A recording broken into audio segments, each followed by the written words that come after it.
Hace ya más de una semana nosotros comenzamos a leer en el libro del Génesis la historia de José y sus hermanos y todo aquella drama familiar de los hermanos por celos queriendo desaparecer al hermano menor, al cual Jacob amaba muchísimo, José. Y sabemos la trama, lo estuvimos escuchando por días, hacerlo desaparecer pretendiendo engañar al papá diciendo que un animal se lo había comido y presentándole ropa manchada de sangre, cuando realmente lo que habían hecho era tirarlo en una cisterna seca en el desierto y que ahí se muriera de hambre y de sed. Sabemos la historia que José es encontrado por unos mercaderes, lo llevan a Egipto, crece en la corte del faraón como un hombre sabio y ante todo un hombre de una nobleza muy grande.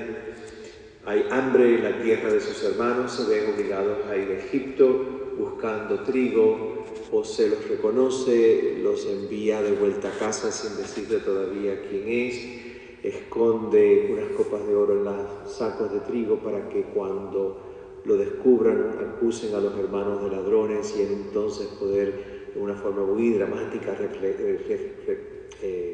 descubrirse delante de los hermanos. Manda después buscar al papá. Jacob muere en Egipto y finalmente José también muere en Egipto. Antes de eso habíamos escuchado cómo los hermanos temían de que José, entonces una vez muerto el padre, se iba a vengar de ellos.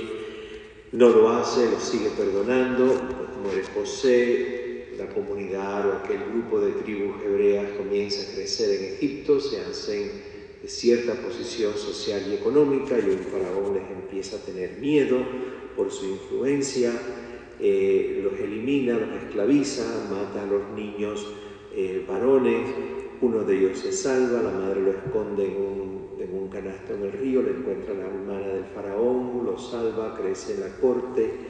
Después Moisés un día descubre que sus hermanos hebreos viven como esclavos, mata a un faraón, a un egipcio, el faraón se entera y Moisés tiene que salir corriendo.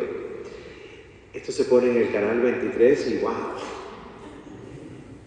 Es una historia humana. ¿Y por qué le decimos historia sagrada? Si es tan humana.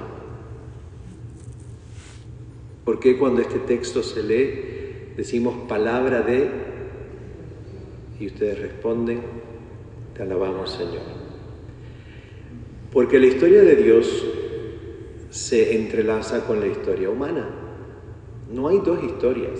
El mundo bíblico lo tiene tan clarito, y sobre todo el mundo judío, que no hay dos historias, hay solamente una historia.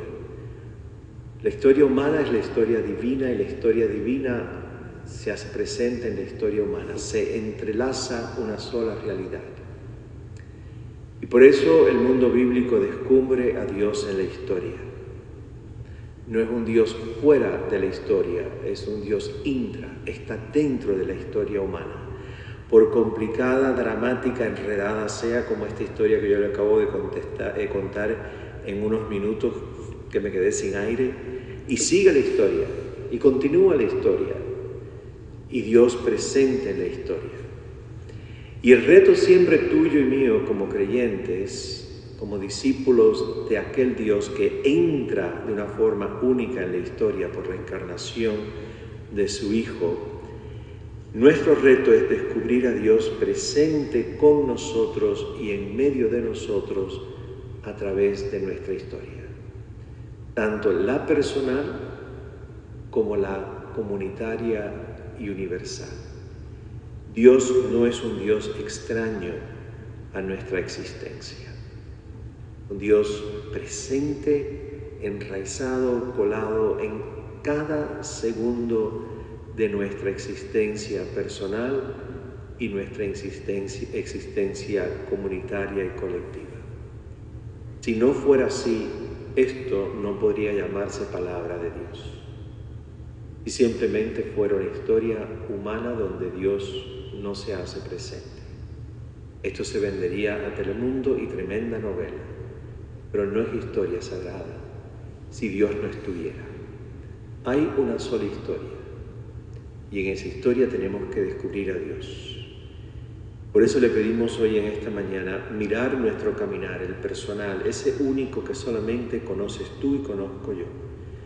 Y también mirar los sucesos incluso de este momento, por difícil, dolorosos, incluso absurdos, y hacer la gran pregunta del hombre y la mujer de fe. ¿Dónde está Dios? ¿Dónde descubro a Dios en todo esto? Porque está. Si no, no es historia. Nuestra historia es una historia de salvación, porque Dios no es un extraño a la experiencia humana, si no, no se hubiese encarnado. Dios camina con nosotros en nuestras realidades. Por lo tanto, repito lo que no me canso de repetir, no estamos solos. Dios presente con y en medio de nosotros.